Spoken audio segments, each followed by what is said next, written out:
want to know how to become a dominant media player in your local market, you will love these 30 minutes. Please welcome James Durbin. Thank you, Mark. Thanks. Appreciate it very much. All right, so how cool is this to follow Mary Lou Henner on the improv? I mean, that's pretty cool, especially when, as a kid, you have a crush on her, and then you see her, and she still looks amazing. One quick story, and Mark, thank you for the introduction. A lot of you that have spoken today, some of you that are on Mark's email list, you get that blast that comes out, that email newsletter about the different speakers, and there's a nice little write-up. And I think I was sitting in my living room on a Saturday or Sunday, and kids are running around, and my wife's there, and my 8-year-old daughter, Ava, is kind of sitting by us. And I said, "Oh, hon, here's what I'm going to be speaking at." And read the thing real quick to her, and my 8-year-old daughter comes and grabs my phone and reads it. She's like, "These are all lies." And I'm like, "Why are they lies?" And my wife says to her, "What do you think Dad does?" "Well, he works for B100. And it's kind of funny because B100 is one of our radio stations in South Bend. It's a country station. It's the #1 station in the market. Has been. It's, I think, 20 years we're on now with that station. And I've heard so much today discussed about brands, and it really shows you the impact, even on an 8-year-old, about a brand. I mean, she doesn't really listen to the radio, but she sees this gigantic 100-foot bee called Norman in and around town, right? And it's all over the place, and that's what she identifies with already. So anyway, what I wanted to share with you, and Mark asked me, when we started talking about this presentation, is really kind of behind the curtains what a media group like ours looks like. Now, we're a small market, medium-sized market, Fort Wayne, South Bend, Warsaw, Elkhart. So we're not real big. We have 15 radio stations. We have the Elkhart Truth newspaper. We have our own digital marketing agency, our digital division. It's its own company. It's called Federated Digital Solutions. And one of the things we've been working aggressively over the last 5 years, when I got there about 5.5 years ago, was simply the digital imprint on the traditional side of the business. And at this time, it was really just broadcast. So it's exactly what you may think. It's establishing social media accounts. It's building websites. Pretty fundamental stuff. But this particular group didn't have a lot of those things in place back then. And really what has happened over time, especially the last 3 years, I would say, is that's one part of what we do, and I would say that's kind of the traditional side of digital that we do. But really what we're after, our particular company, in our North Central Indiana marketplace and region, is creating that network. It's creating that digital network, if you will.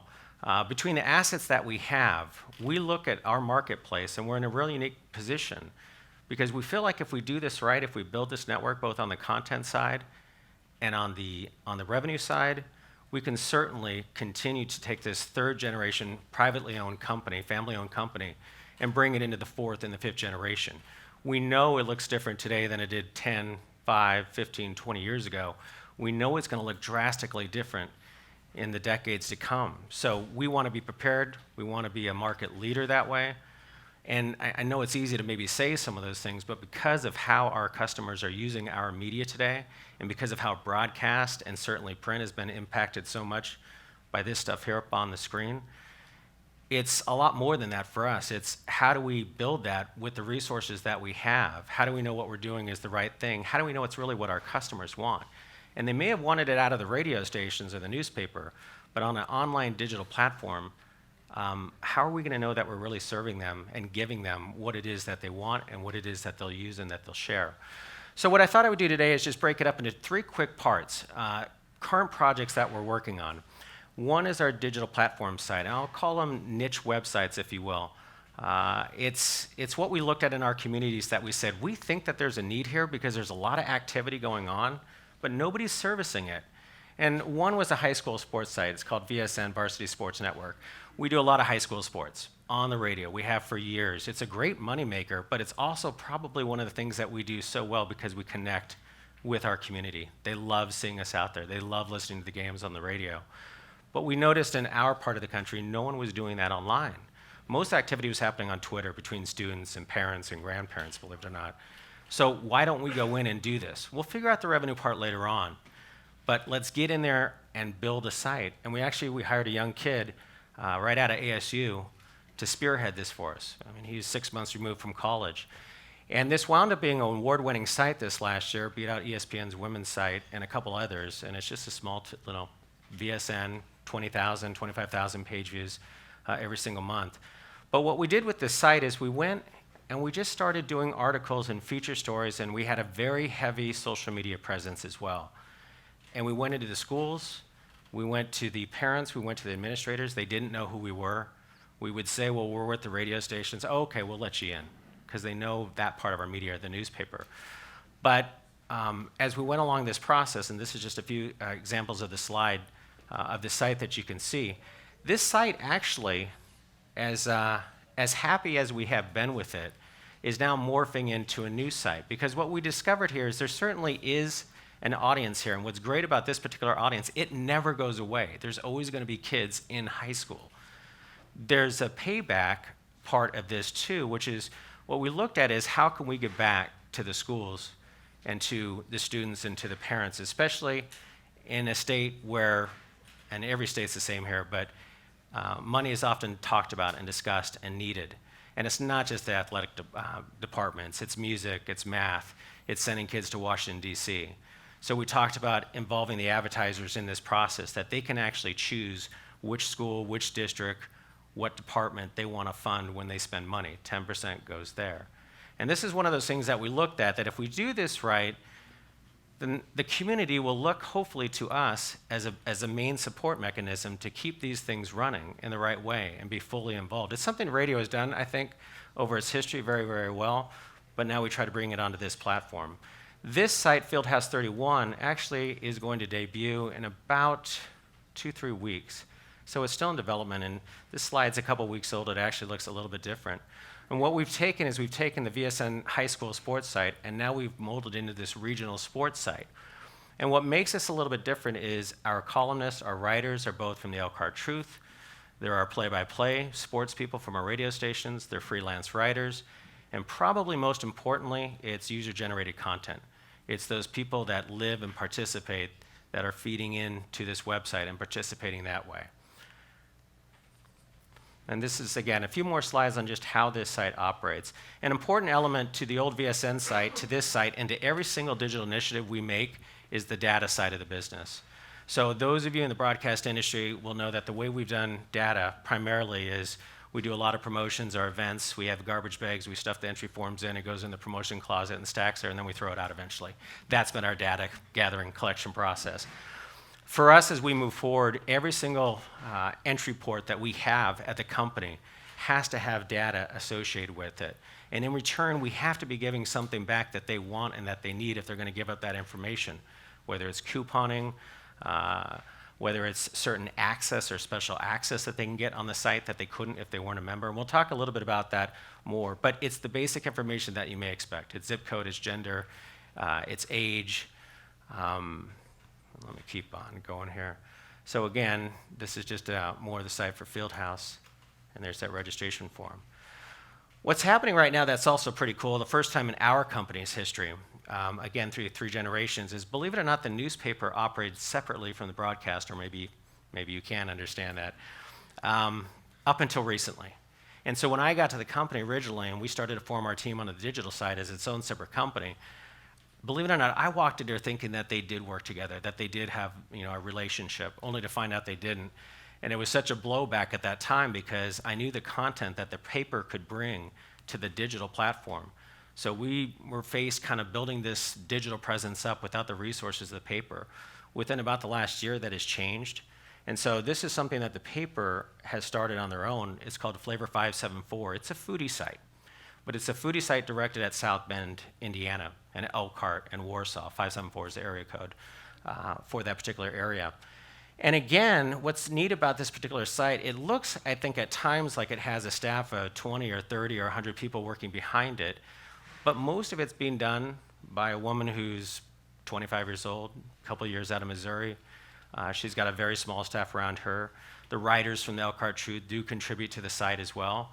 User-generated content will be a big part of what we want to do with the site and what we are doing with the site.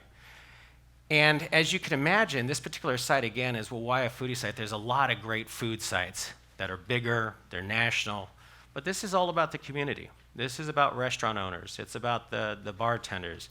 It's about how to make the perfect dessert. And again, if we do this correctly, and this site does around 115,000 page views per month, it continues to grow. It's about a year old at this time. But we feel like if we do it correctly, this is yet another offering that we can give back to this community and to participate in. And one of the things coming from the broadcast side as a program director for many years is I would look at our own websites. And back in the late 90s when we were getting these websites, and really largely today, most radio station websites, at least on the music side, they're pretty much carbon copies across the country. There's not a lot of content there that's original and its own outside of the stream that's coming from the site. And we always ask ourselves this question as we look at our own station sites. If we took away the stream and we took away the promotions contesting that we do, who would come to this site? Especially if they can get most of this stuff from somebody else a lot better than what we can do. So that's what we set out, is to try to build both our station sites, and really why we started to focus on some of these other sites and what we can do, whether it's a 5/7 home improvement, whether it's healthcare, whether it's jobs. In Elkhart, Indiana, the RV industry is huge. So what about a site dedicated just for that RV industry there? Those are the things we look at, because we're not sure long term what our music station sites will look like unless we really approach them and do it correctly. So we're also trying to build this huge network that doesn't just depend on our radio stations, but our radio stations and our newspaper can do what a lot of sites, if they were just starting out, that cannot do. They can market. We can market it ourselves for free, and we can drive traffic. So a lot of, again, what we've been doing with these side websites is building this network together.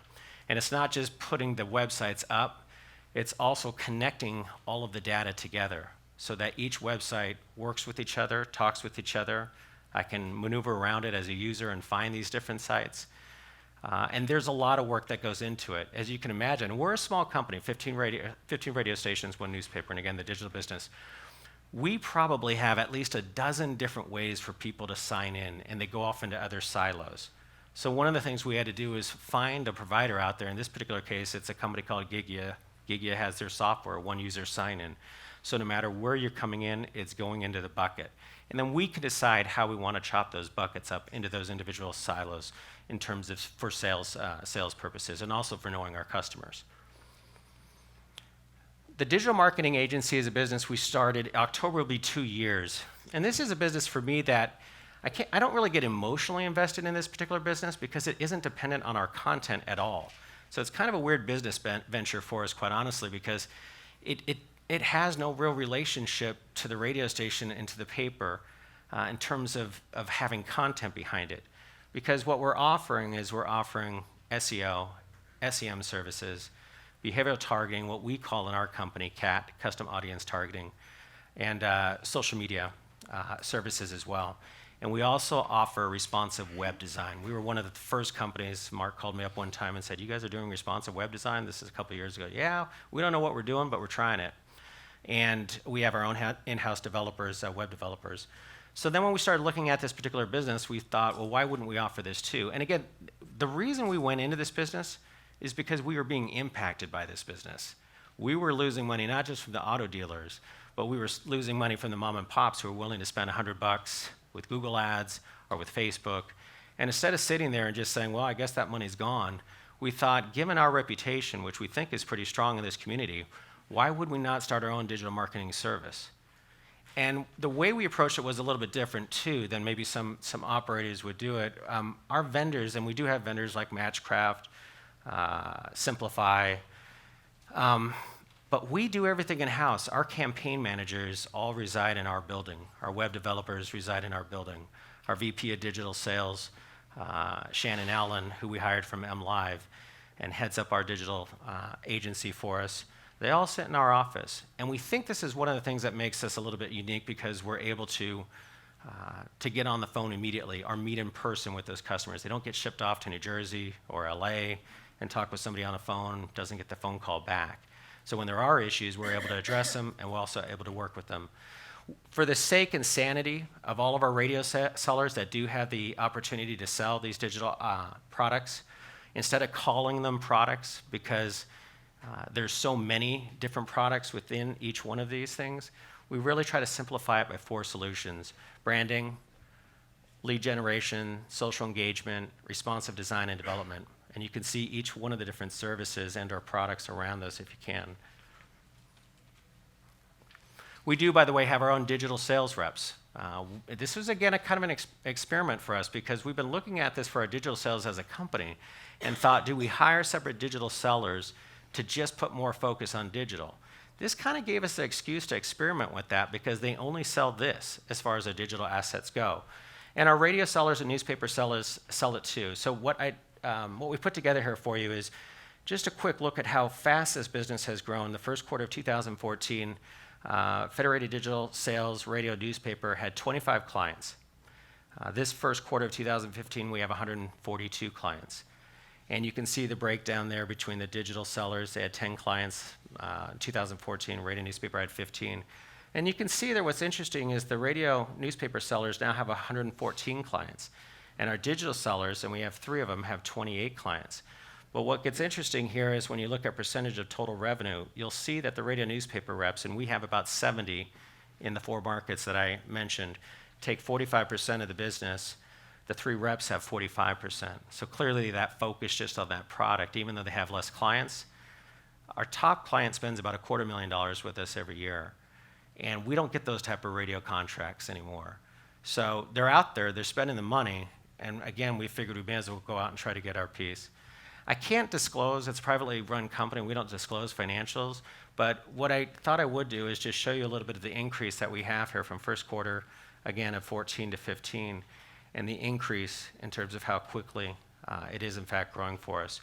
Long term, and by long term I mean the next year or 2 years, I don't know where this business is going to go. I mean, I don't know if anybody in the room does, but we'll try to adjust it as it adjusts for us. We just hired a 4 sales rep, digital only, to do this side of the business for us. What's interesting about this business too is it doesn't limit us to our market. South Bend is located just below the Michigan border, and we do a lot of business up in Southwest Michigan. In fact, it's amazing how much business we do up there. So it's not limited by our radio signal, if you were, our distribution by our newspaper. The last part, and we were going to see if this plays, Mark, and I don't think it's going to. We weren't sure, Mark and I didn't test this part out. This is what we've been doing with our mobile strategy at the company. And I thought I'd share this story because it kind of speaks to, I think, where the broadcast industry really gets bogged down sometimes. And I've had a few conversations with some of you in the room, but if you've been in the broadcast business, and I've been in it since I was 15, so I'm 47 now, it's a long time, until recently kind of moving more into the digital side of the business. But we're just really slow. We don't do stuff until we're sure it's going to work and it's going to make money. And part of what we've been given at Federated, and maybe it's because it's a family-run, privately owned company, but it's certainly the opportunity to fail, as funny as that sounds. I mean, we're going after opportunity for success. But if we do fail, and we have, then we just get right back up and go back at it again. It doesn't mean we're stupid with money. We try to be really smart and wise with how we spend it. But I guess the point is you can do these things and see if they work, and if they don't work, you can tweak them. This is a video that was going to play here. It's our social radio apps that we have for our stations, and we call them the My Players, and we work with Steve Alloway, who is the founder of Social Radio. And what started off as really a vendor kind of relationship has developed more into a partner relationship with Steve. And 3 years ago, we started this project, and we finally, within the last 4 months, got our mobile apps to the point that we thought, you know what, we like these, we're ready to do this. So in the meantime, we've been sitting on TuneIn, iHeart, AHA, have great relationships with all 3 of those platforms and companies, good people inside those companies. We've made ourselves available in the mobile space. But we hesitated on doing apps, our own station-branded apps, which we thought in the end is the most important thing because our brands are so strong. But we waited on those because we wanted to have something that we thought would actually be, oh, and it does work. This is the My B100 iOS app.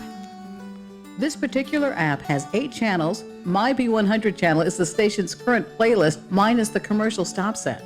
It and all channels include jock voice tracks, station liners, promos, and sweepers. Users can listen to the live station stream or choose from 90s country, 2000s, legends, the beach, alternate country, and southern rock. Stations can at any time create new custom channels. While listening, you can skip a song, up to 3 songs if you're not registered users, or 6 songs if you are registered. You can customize a channel by rating a song. If you don't like a song, you press the single star and the song will fall out of rotation. If you love a song and want to hear it frequently, press the 5th star.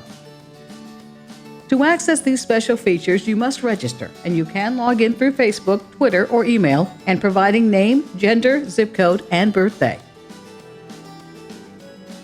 This is the MyB100 iOS app. Okay, so you're saying it's Pandora, basically. And in a way, from a music standpoint, yeah, there's a lot of algorithms involved. There's tagging involved as far as how the playlist is laid out. What is different about this particular player is, we can add target with this. So assuming people sign in, right now, it's early, it's 3 months in, we have about 30% of our people registering. If they register, they get 6 skips instead of 3 skips. They can rate the songs, where if you're not registered, you can't.